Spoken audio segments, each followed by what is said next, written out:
The biggest money mistake that Christian business owners make isn't bad marketing, poor pricing, or a lack of sales. It's confusing faithfulness with foolishness.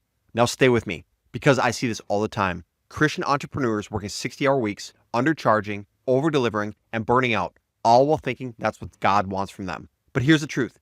God does not call you to be broke. He calls you to be faithful what he's given to you. And that includes building a business that actually works. So the next few minutes, I'm going to expose the one financial trap that keeps Christian entrepreneurs stuck, stressed, and underpaid, and show you exactly how to fix it without compromising your faith. And if you make it to the end, I'll walk through the one question you'd ask yourself before you ever set another price. It's the difference between confident pricing and constant second guessing.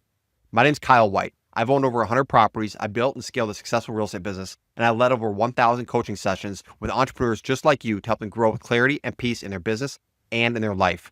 So I'm going to talk about some of the key mistakes that I consistently see over and over again. So point number one is the consequence of undercharging out of false humility.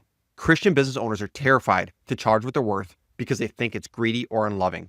But here's what actually happens when you undercharge. You attract bad clients. You devalue your work. You trap yourself in a cycle of resentment. And eventually you burn out and serve poorly because you're exhausted and underpaid. And Luke 10:7 says it like this: the worker deserves his wages. Charging fairly isn't greed. It's honoring the value that God created through you. Think of it like this. Charging too little is like a doctor performing surgery for free and then being too exhausted to help anyone else. Your pricing determines your capacity to serve. When you undercharge, you can't invest in better systems. You can't hire help. You can't scale your impact. You stay stuck. So here's how you fix that.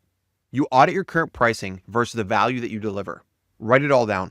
What do clients actually get from working with you? Now, what you probably need to do is you need to raise your prices today by 10 to 20%, starting with new clients. Not eventually, but today. And you need to reframe pricing as responsibility, not greed. Say this out loud. When I charge what I'm worth, I can serve at my best.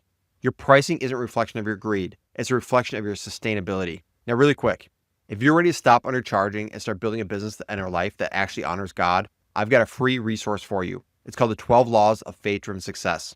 I have a link in the description. It'll help you grow in all the areas of your life. It's a super simple, quick read, but it'll be something you will keep on your desk and glance back to all the time.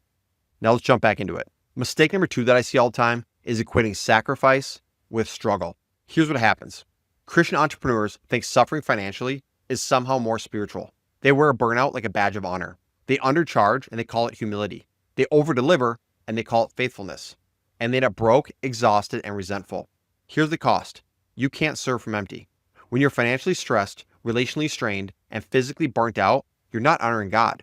You're dishonoring the gifts that he has given you. Look at 3 John, verse 1 and 2. It says, "Beloved, I pray that you may prosper in all things and be in health, just as your soul prospers." God wants you to thrive, not just survive. He's not impressed by your poverty. He's looking for faithfulness that produces fruit. Think of it like this. It's like a farmer who's refusing to plant seeds because he thinks being hungry is more faithful. That doesn't make sense. And that's not faithfulness. That's foolishness. Harvest requires investment. Growth requires margin. You can't multiply what you refuse to manage. So here's what you do. You identify where you're sacrificing versus actually being irresponsible with money. Are you undercharging because you're being generous or because you're afraid to charge more? Ask yourself this. Is this decision sustainable, or am I just afraid to charge what I'm worth? Sustainability honors God, but self-sabotage does not do that. Now you need to separate humility from self-destruction. Humility is knowing that your worth comes from God, nothing else. Self-destruction is refusing to steward what he has been given you. God doesn't call you to be broke. He calls you to be faithful what he's given. And that includes building a business that actually works. And here's the best part, probably the most important thing that we're going to talk about, right? Is once you're successful financially, just think about the impact that you can make. So change your mindset today and find a way to honor God, not only with your work, but also with your finances. And there's no better way than that to be in a position to give financially. And that's going to take the step of you running your business like a professional and taking it very, very serious by correcting a few of these little mistakes. Point number 3 is misunderstanding biblical stewardship. Most Christian entrepreneurs think stewardship means giving everything away and keeping nothing for themselves. But that's not stewardship. That's negligence. You can't multiply what you don't protect. You can't be generous from empty. You can't build something that lasts if you're constantly in survival mode. Remember the parable of the talents in Matthew 25. 3 servants were given different amounts of money. 2 of them invested it and they multiplied it. But one of the servants buried it in the ground out of fear. And when the master came to check back, the one who buried it, they weren't praised for being humble or praised for being cautious. He was rebuked for being fearful and lazy and not investing what was given to him. God expects multiplication from you as well, not preservation out of fear. It's like a shepherd giving away all his sheep to prove he's generous, then having nothing left to care for his family or build the flock again. That's not faithfulness, that's foolishness. So here's what you need to understand. Stewardship means managing well, not giving away recklessly. Generosity flows from abundance, not from scarcity. Set clear financial boundaries. Set an amount out of faithfulness that you will give every single time with your tithe. Then you pay yourself enough to survive. Then you reinvest in the business. Then what you can do is you can give generously above and beyond your tithe from the abundance, not from guilt. Stop letting guilt drive your financial decisions. Guilt is not the voice of God. Conviction is. Learn the difference. Stewardship isn't poverty, it's multiplication. And you can't multiply what you refuse to manage. I've heard people say this. They say, give till it hurts. I have a better goal for you to think about than saying give it till it hurts. What if your goal from today for the rest of your life was to give more this year than you gave last year? And you do that consistently every year from now on. That is a goal worth striving for. But you can't do it unless you build the business and the systems and believe that God wants your business to grow. But wouldn't that be an incredible thing to do, is to give more this year than you did last year, every year for the rest of your life? That is a goal to shoot for. Now, point number 4 is the fear behind this mistake, is believing profit and purpose can't coexist. This is a huge mistake I hear people say. Christian entrepreneurs think that if they make good money, they're somehow less faithful or less kingdom focused. But here's the truth. This lie keeps you stuck in scarcity while the world builds wealth without guilt. God doesn't need you to be poor to be pure. Proverbs 10:22 says it like this: the blessings of the Lord brings wealth without painful toil for it. Wealth isn't evil. The love of money is. That's the big difference. I'm going to say that again.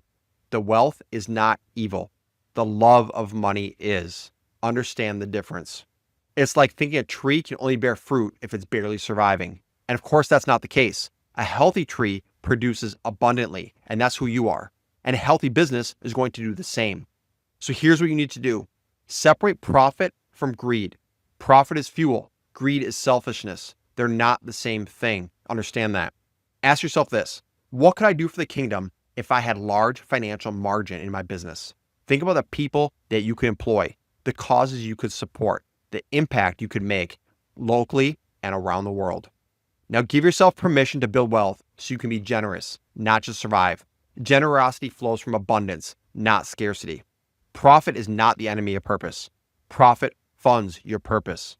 So stop apologizing for making money, doing what God called you to do, and never let money change who you are. So this is the fix: to build a business that honors God and provides abundantly. You don't have to choose between faithfulness and financial health. God designed you to do both, and I'm going to show you a resource shortly that will help you with this. A thriving business allows you to give generously, serve deeply, and build something that lasts for generations. In Deuteronomy 8:18, it says this: remember the Lord your God, for it is He who gives you the ability to produce wealth. Your ability to build wealth is a gift from God. Use that. Think of it like a lighthouse on the shore. It shines brightest when it's well maintained, fully powered, and functioning at full strength. You can't guide others if your light is dim. So here's what you need to do. You need to set clear financial goals. What do you need to earn to thrive, not just survive? Write it down and be very, very specific. Now you need to build a business model that allows you to profit and give generously. Both, not either or, both. Now measure success by impact and your income. They're not mutually exclusive. A healthy business is going to do both, and a strong Christian is going to do both. When you build a business that honors God and provides abundantly, you don't have to choose between faith and finances, because you get both. And you also get peace along the way, which is the most important thing. Here's the bottom line.